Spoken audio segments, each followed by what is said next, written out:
So thank you to those that are joining us this afternoon. Much appreciated. Hopefully you will get some benefit from it. Hopefully we'll talk to you about what you're expecting.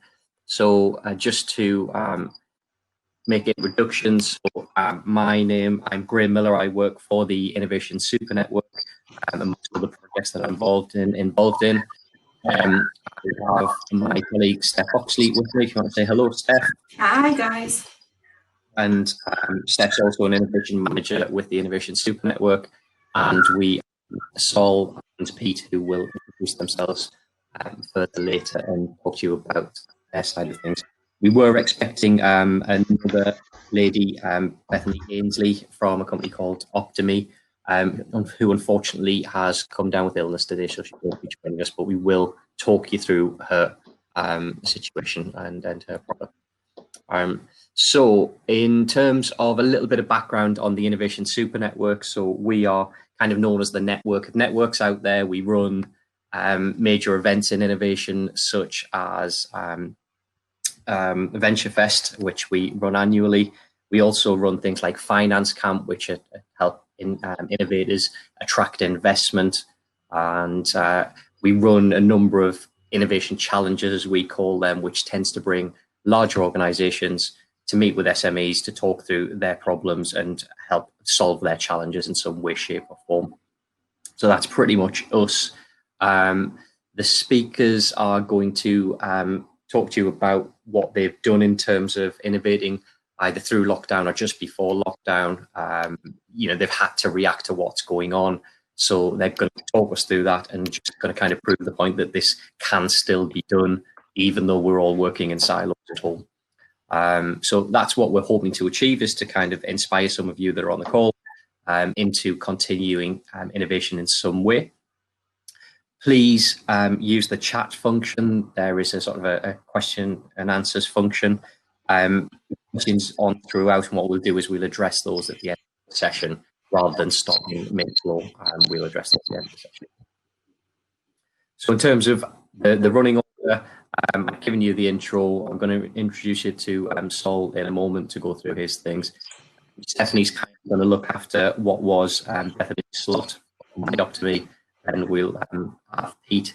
We'll do questions and answers, and then we'll close things, and everybody can get in the garden where you're going to be. So, Saul, I can go over to you if that's okay. You should have your slides there. Just tell me when you want to move them on, Saul. I'll just start and move them on for you. I will probably just stick on that slide for a while. Unlike the billing, it's not GDPR in a box, but I guess that's pretty much what it's trying to achieve. My apologies for that, Saul. I think when we initially spoke about this, that's what we called it. So my apologies. Yeah. It moved on a little bit since then. I guess so. My name is Saul Gowens. You might know me as the founder of an email marketing platform called Websand. But also done a lot of work around GDPR, predominantly custodian. Before lockdown, decision to no longer continue, and that's kind of where the innovation around this started. The idea behind GDPR workflow is to make it easy for businesses that want to be compliant to get compliant within a very strict time frame, really. So if you use GDPR workflow, the idea is that you can become compliant within 4 hours. That's blocks of hours in terms of I can guide you through that for 4 hours, but it shouldn't take a huge amount of time to do it. And the reason why is because the workflow is built around the guidance from the ICO. So basically it gives you the rules of the game for GDPR. There's a list of questions that we asked to kind of follow through. So I'm going to kind of work through those. So I guess initial thoughts when we heard about, or when lockdown happened, I was fortunate enough to spend a lot of time working in the Middle East. So if you're doing business bingo, that's my Middle East story ticked off. And when the lockdown happened, it's if you've ever been out there, it's a little bit like Ramadan. So when Ramadan happens, everything stops. So actually, it's not that much of an alien concept to me, having it was an annual event where everybody couldn't go to work for the full length of time. You had to adjust. Good. You had to adjust to your working patterns. It wasn't as extreme as it is. It was something that wasn't that alien. So I didn't think it would last as long as it did, but that was my initial thought.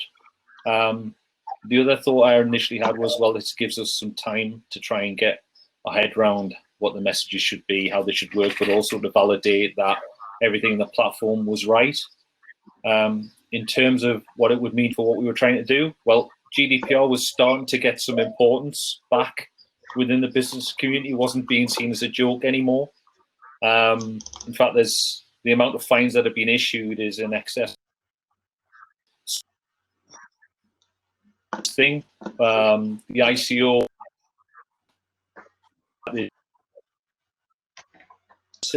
as part of their support during the pandemic. So it became a little bit of an issue, but if you need to prove compliance, you need to prove compliance. It's a binary thing, and that's where we can help. So in terms of the problem that we're solving, we're helping businesses understand what they need to do to be able to prove their compliance. And it's not a one-off thing, it's an ongoing thing. So if you ever put an ISO accreditation into your business, you don't just do that once, it's a constant thing.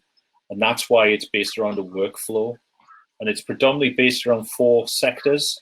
So there's a workflow for the recruitment industry, a workflow for agencies, a workflow for hotels, and a workflow for startups or just any normal SME. So it kind of gives you out the box a lot of the things that you need to understand already done for you. So you haven't got all that confusion around what the heck does GDPR mean. And in a lot of cases, because somebody's bought something that has GDPR compliance written on the tin, they think they're compliant. And it doesn't mean that at all. It means the business that you are automatically compliant.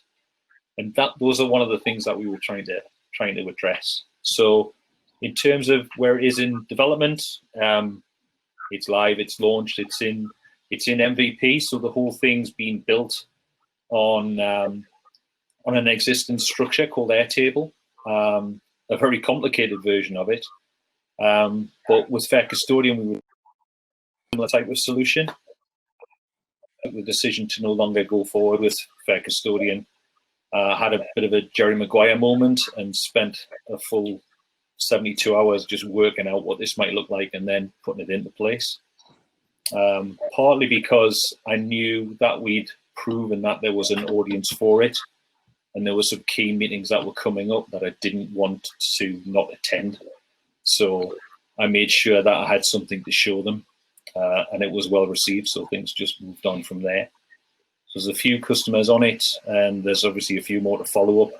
And through this process, I've had it verified by an established guy who works as a data protection officer in Scotland with a couple of corporates, one major one, and he's very keen to help push this forward for a partnership. So I guess what's next is to start building out and trying to demystify GDPR, and there's supposed to be some kind of standardization or accreditation coming along the lines of Cyber Essentials. And I want to make sure that this is part of that.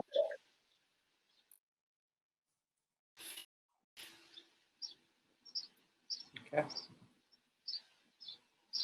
Do you want to run through your slides at all, Saul, or is that pretty much? Not really. I mean, that's pretty much the story, really. The main thing that we're trying to say is it's a framework, and it's how you apply that framework to your business that's important. There's no silver bullet.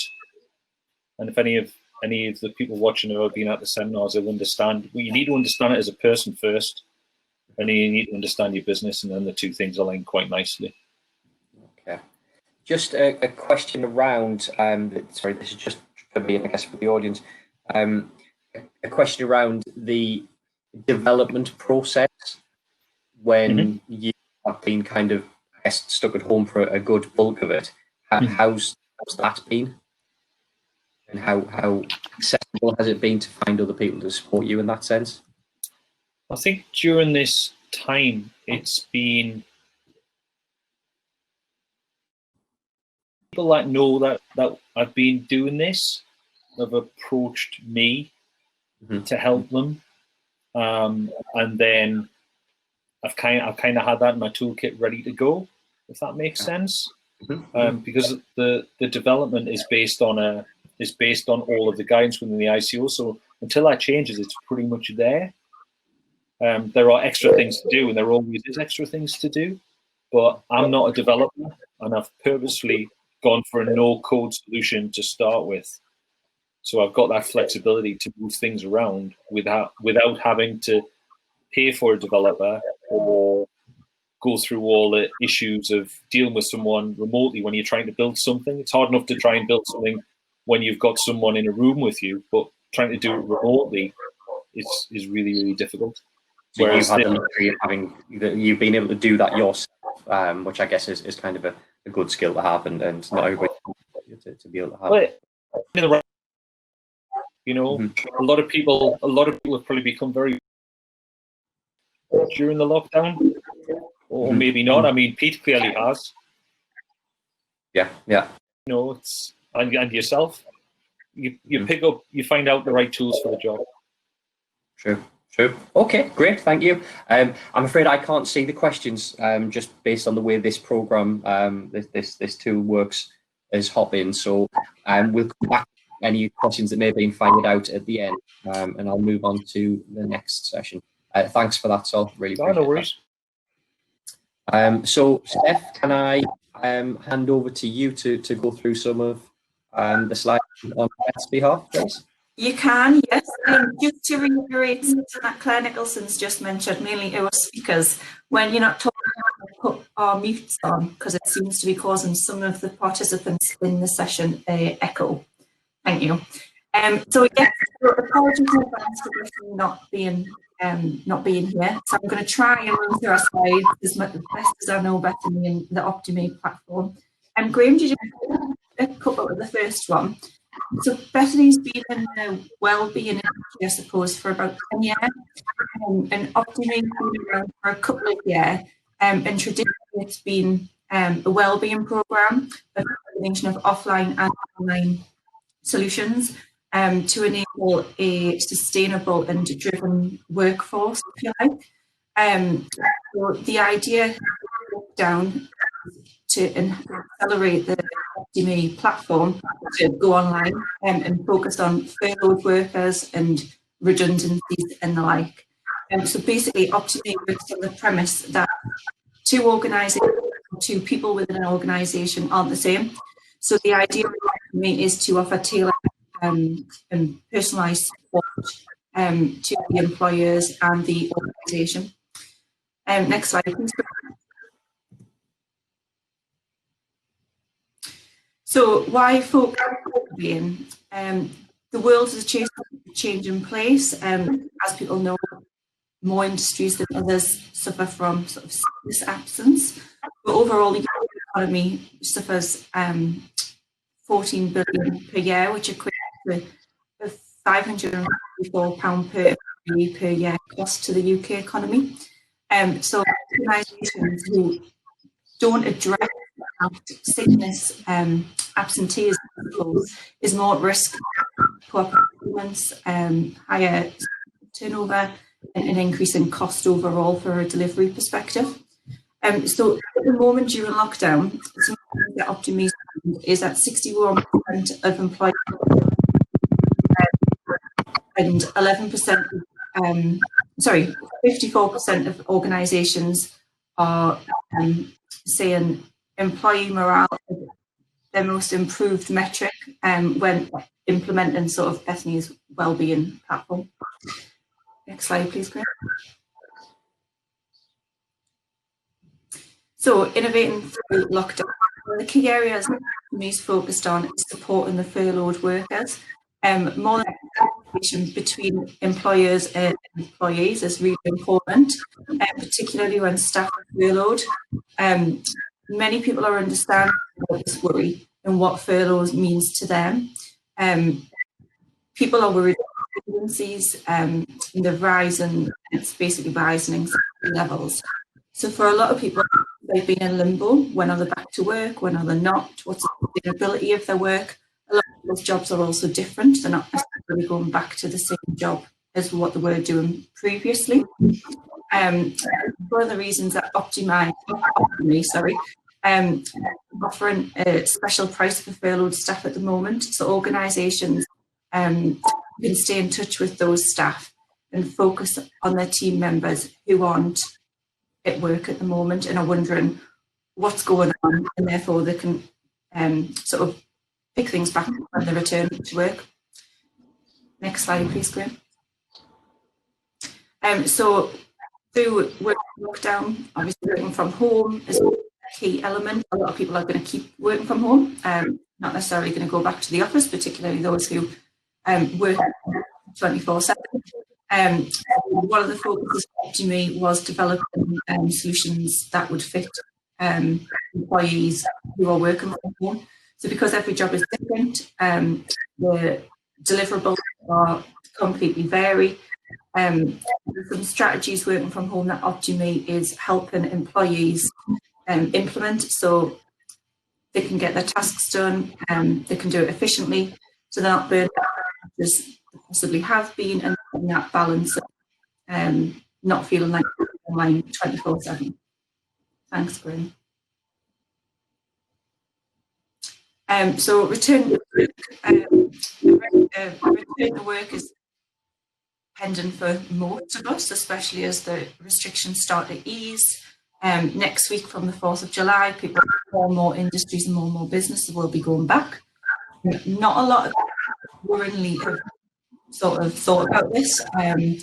Of the research that Bethany's found out, I think 10% of the executives that Bethany's surveyed have only done expensive planning for getting their employees back to work and how they're going to manage their staff in a safe environment, manage courses or adopt new social distancing measures.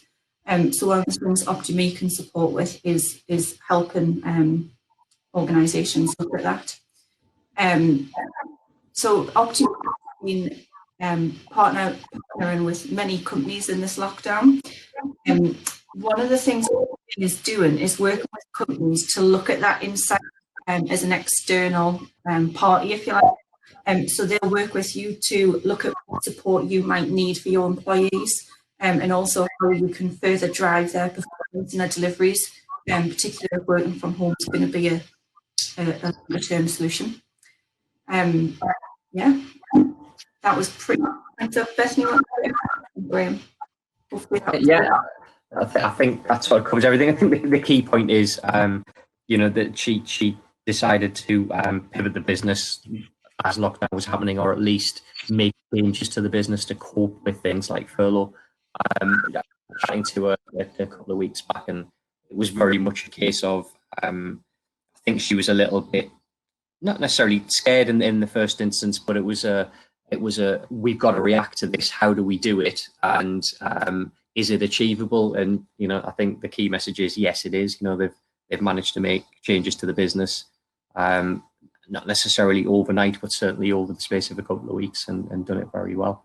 So thanks for sharing that, Seth. I know difficult when it's somebody else's business, so appreciate it. And moving on to Pete. Pete, if you would introduce yourself and go through things, please.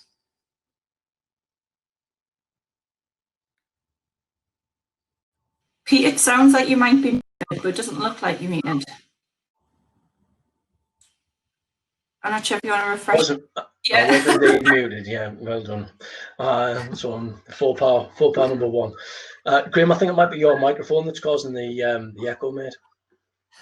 It's always you, Graeme. It's always. It is always me. So first off, obviously, thanks very much for the introduction. I'm Pete Noble. I'm Sales Director for Control Hub. I thought I'd talk a little bit through the background of the company and what we do, and what led us to the innovation that we've delivered over the past few months in what has obviously been a bit of an economically fragile time.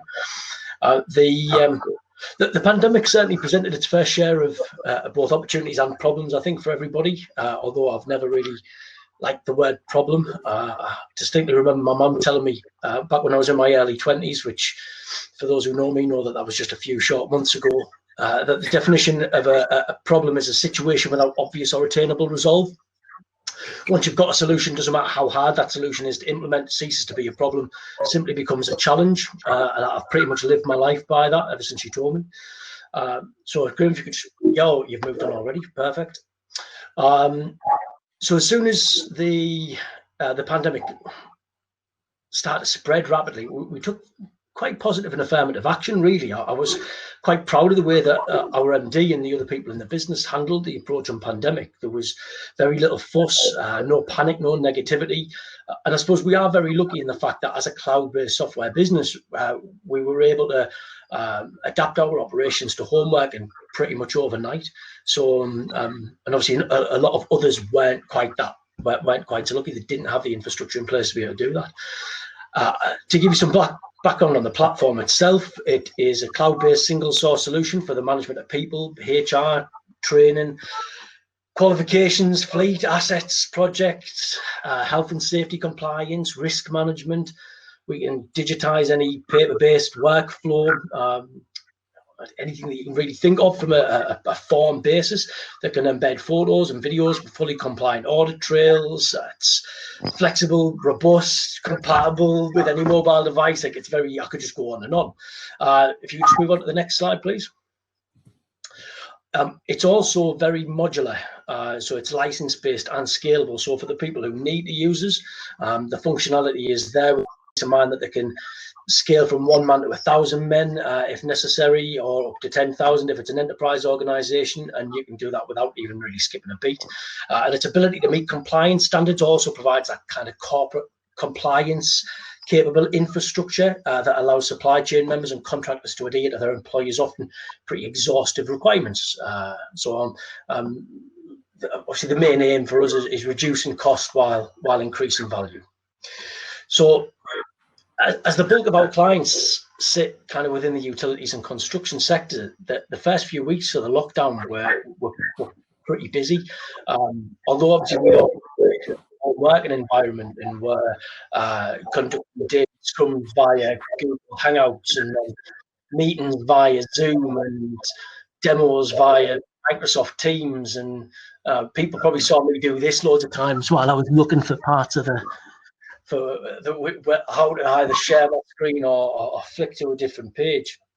But we were really, really busy helping a lot of our clients to utilise some of the facilities within Control Hub to facilitate the work requirements either on site or in the field. Obviously, clients were predominantly concerned about their employee safety. And you had Public Health England saying things like increase your entry and exit points to site so as not to bottleneck workers, remove things like biometric or single sign sheets, which is difficult given that construction's largely paper-based.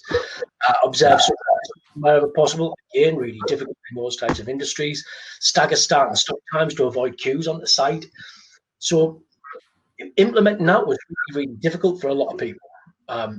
And it was causing pretty much a wealth of problems. The industry itself is largely paper-based, and if someone was using elements of digitalisation already, then it was quite disparate, and the information needed for compliance was typically siloed in multiple locations. So those requirements with them as well being regulated by the HSE, without being able to provide the appropriate documentation to demonstrate that these controls were put in place, could be some pretty severe consequences. So our clients or existing clients managed to experience some of the benefits by implementing measures that pretty easy. So while others were using things like inaccurate trust-based phone services for employee to clock in and out, we were creating fraud-proof GPS-enabled start-stop functionality timesheets that could be accessed from an employee's mobile device, while others were printing off excessive volumes of paper so they could produce paper-based risk assessments, tool talks, or HAVS reports, so that they didn't have to, or so that they could reduce the requirement rather of passing a single sheet of paper around. We were creating custom forms that could embed video and audio of the tool talk, collecting physical video evidence of those in attendance, and then time and geo-stamping the video submissions and automatically saving it to the appropriate tasks or site or project so that there was no damage or chance of loss. But, and this is a pretty big but, While about 75% of construction companies believe that digitization is the way forward, there's only 9% of them have actually got a single enterprise solution like Control Hub in place. So it just goes to demonstrate kind of how far behind a lot of the industry can be. So we knew if we were going to help, if we were going to do something to help, it couldn't just be our clients, and it needed to be something for UK businesses as a whole, something that we could help them to kind of overcome the fear of traversing onto a digital format.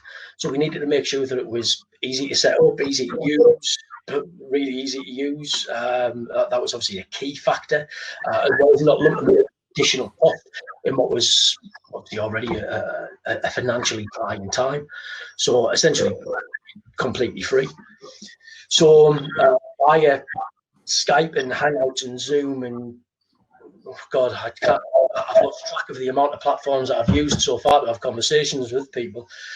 We got to work defining the requirements and the functionality of what needed to be in this platform, and it's the platform that people you've seen it in the press or the support we received. A platform we decided to call MAC-19, which is the management and control of COVID-19. Yeah, acronym stands for. James, Graeme, me last slide, please.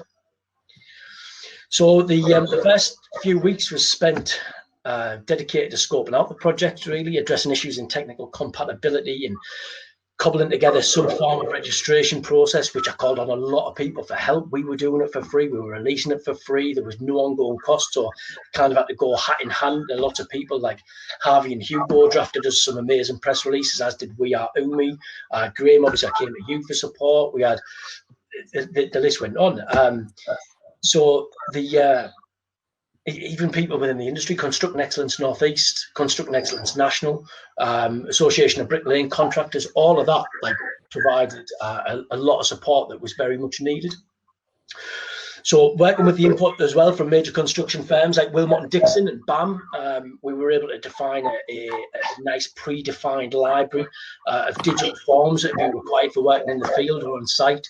We were able to create some unique functionality when it comes to reporting symptoms that triggers an isolation process and a warning notification to managers, so that steps can be taken to isolate other employees that they might come into contact with, along with things like tools or equipment or specific locations within site. Then team functionality that we added as well allows the grouping together of workers. Just again, social distancing is difficult to be able to do, but isolation of people within groups is easier than isolating individuals. So that made that process kind of a little bit easier. You could say it's like a scaled back version of track and trace, but it's specifically your particular organisation rather than a whole country or world or however they're trying to do it.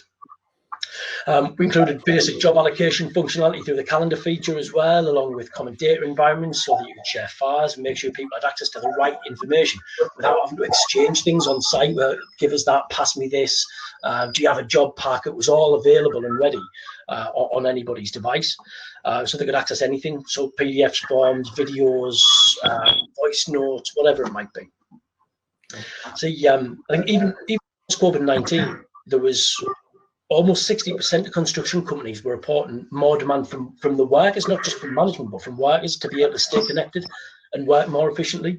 And those that do utilise platforms like ours, more than half of construction managers report that the health and safety within their teams has seen a significant improvement. But there's 94% say that there's an improvement of the overall team, the overall way that the team worked as a result. With industries like construction traditionally resisting the transition to digital for quite some time, those that have adapted or adopted the digital technology have seen their businesses thrive. I think what I'm probably trying to drive at when we talk about innovation during the pandemic, there's always been a requirement there for this change, but I think that the pandemic has essentially behaved in some degree as a little bit of an incendiary device to the realisation of the requirement within the industry. It's opened people's eyes that there needs to be a modern, more efficient way of working, and that those people that kind of say, well, we've always done it this way, that there can actually be a better way and overcome that fear of change, because there's something that's kind of propelled them to do that and motivated them to do it, which is we don't really want to die. So I guess for you guys, Pete, this was very much opportunistic in that sense that you had the platform, or you had a platform developed, and COVID coming along was, and I'm not trying to put a positive slant on COVID in any sense, but it was an opportunity for you to scale down the platform in some way, adapt to what you thought were the essential needs of the businesses that weren't digital at that moment in time, give them the platform free of charge so that they could be safe in that environment. These guys were expected to work in what potentially could have been an unsafe environment. You scaled down your platform in some way to give it for free so that they could do that. Is that? Yeah, very, very much. The platform provided obviously the jumping off point. The key functionality that we've got, so that the kind of the track and trace element of it, in that when reporting notification of symptoms, that's not something that exists currently within the Control Hub platform. We built that bespoke for Mac 19. It is something that we'll roll in. Although we've decided now as well that we're going to, Mac 19 was, like I said, it was originally developed to service the needs during the pandemic. We're just going to leave it available and leave it for free, and continue to keep and make it available. It's branched out now from construction to accountants, some offices, Teesside Airport, so it's been adapted now in various ways, and the forms have been reproduced, and we're capable to do that for anybody. So if anybody is returning to the office and has got their office-based risk assessments that they need to do, by all means get in touch. Be happy to create them for them on the platform. It's free to use, free for as many users as they want, compatible to any mobile device. So there's it's rare, I suppose, that in life you come across a win-win situation, but we tried as hard as we could to make this one. Okay, great. Easy. Thanks, Pete. Thank you very much for sharing that with us.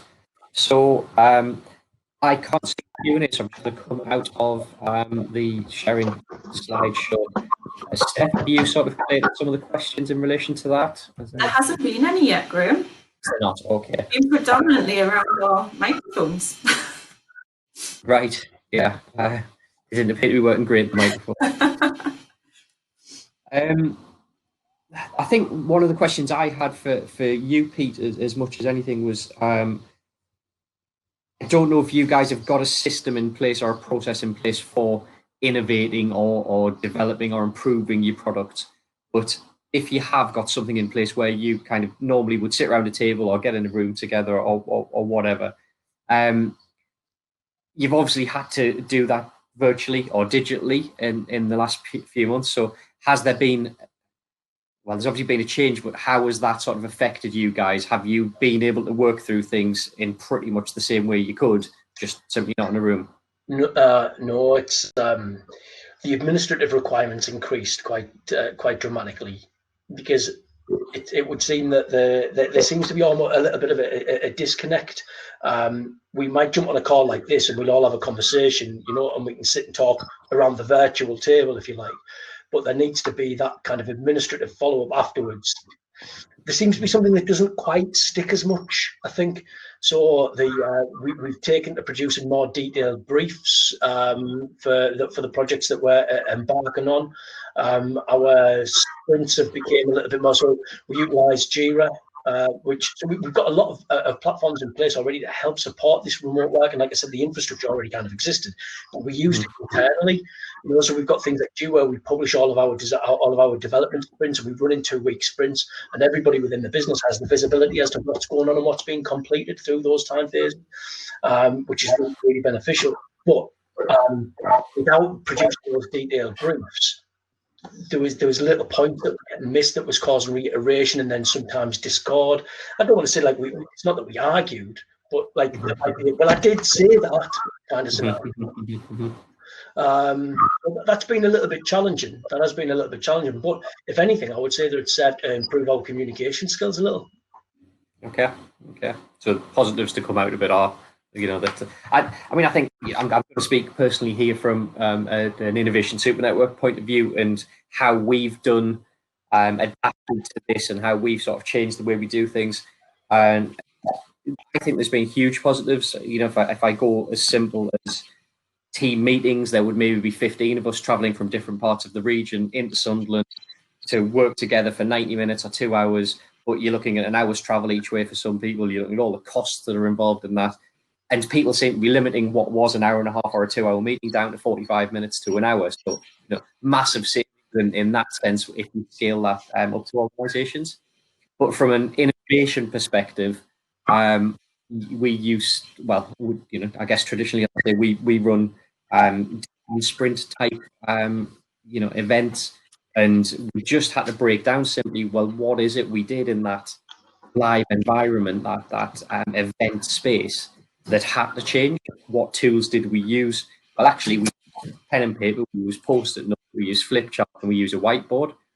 Okay, what can we do with the current technology that's available to us that people are comfortable with? Well, actually, everybody's comfortable with Zoom and Teams now. Pretty much everybody in the world's comfortable with Zoom and Teams now. Do they have all of those functions? Well, yes, they've got, the whiteboard function. Yes, they've got some function that's like a flip chart where you can build a list of things.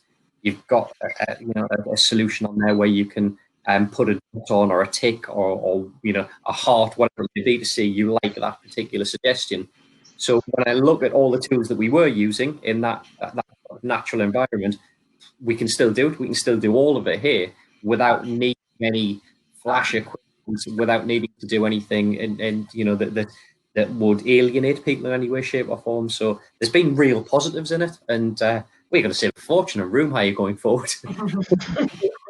One great benefit of it. So it's been really positive in that sense. Okay. I do miss a good whiteboard session, though.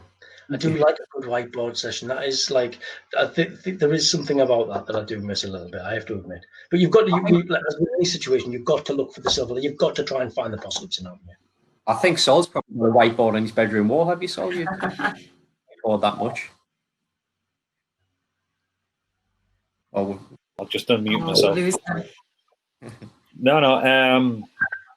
I've got whiteboards everywhere. Now I started using a thing called. Have I gone? No, you're there. I've started using a thing called Miro. Miro's good. Okay. And is that the one where it's a bit more sticky note type? Have I seen in terms of an online platform? Yeah. I mean, it's good. It's good. It's got built in. It's got things built into it that you would typically do on a whiteboard. So it's got one feature which is basically it's just a wall of post-its to start with, and you just scribble on them and move everything around. It's got a good mind mapping thing in there. It's a good tool if you're trying to work out